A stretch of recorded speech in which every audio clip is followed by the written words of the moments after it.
காஞ்சிபுரம் மாவட்டம் ஸ்ரீபெரும்புதூர் பகுதியில் இந்திய அரசின் இளைஞர் விவகாரங்கள் மற்றும் விளையாட்டு அமைச்சகத்தின் கீழ் Rajiv Gandhi national institute of youth development மையம் செயல்பட்டு வருகின்றது. இதில் தமிழகத்தின் பல்வேறு மாவட்டங்களைச் சேர்ந்த மாணவ மாணவிகளும் தேசிய அளவில் கர்நாடகா, ஆந்திரா, கேரளா, கல்கத்தா, ஒரிசா, ஜார்க்கண்ட் உள்ளிட்ட பல்வேறு மாநிலங்களைச் சேர்ந்த மாணவ மாணவிகளும் இங்குள்ள விடுதிகளில் தங்கி கல்வி பயின்று வருகின்றனர். விடுதியில் தங்கியுள்ள மாணவ மாணவிகளுக்கு Rajiv Gandhi national institute of youth development மையத்திலேயே உயர்தர கேண்டீன் வசதிகள் உள்ளது. பட்டப்படிப்பும் மேல் பட்டப்படிப்பும் பல்வேறு மாநிலங்களைச் சேர்ந்த மாணவ மாணவிகள் படித்து வருவதால் அவர்களுக்கு உண்டான அந்தந்த மாநில உணவுகளும் பொதுவான உணவுகளும் அளிப்பது வாடிக்கை. இந்த நிலையில் இரவு சப்பாத்தியும் காலை டிஃபன் வகைகளும் மதிய உணவும் அருந்தியுள்ளனர்.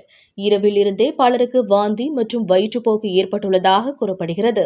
இந்த நிலையில் தற்போது மாணவ மாணவிகளில் சுமார் 38க்கும் மேற்பட்டோருக்கு திடீரென உடல் கோளாறு ஏற்பட்டு வாந்தி மற்றும் வயிற்றுப்போக்கு ஏற்பட்டுள்ளது.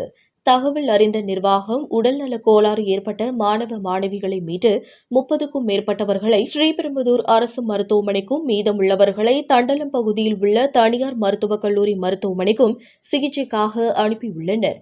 மத்திய அரசின் கட்டுப்பாட்டில் உள்ள மிக பிரபலமான இந்த மையத்தில் மாணவ மாணவிகளுக்கு உடல்நலக் கோளாறு ஏற்பட்டதால் அந்த பகுதியில் மிகுந்த பரபரப்பும் பதட்டமும் ஏற்பட்டுள்ளது. கடைசியாக கிடைத்த தகவல்படி வளாகத்தின் உள்ளே உள்ள குடிதண்ணீரும் உடல்நலக் கோளாறுக்கு முக்கிய காரணம் என கூறப்படுகிறது. இது தொடர்பாக மத்திய உளவுத்துறையினரும் ஸ்ரீபெரும்புதூர் காவல்துறையினரும் தீவிர விசாரணை செய்து வருகின்றனர். காஞ்சிபுரத்திலிருந்து ரிப்போர்ட்டர் தினேஷ்.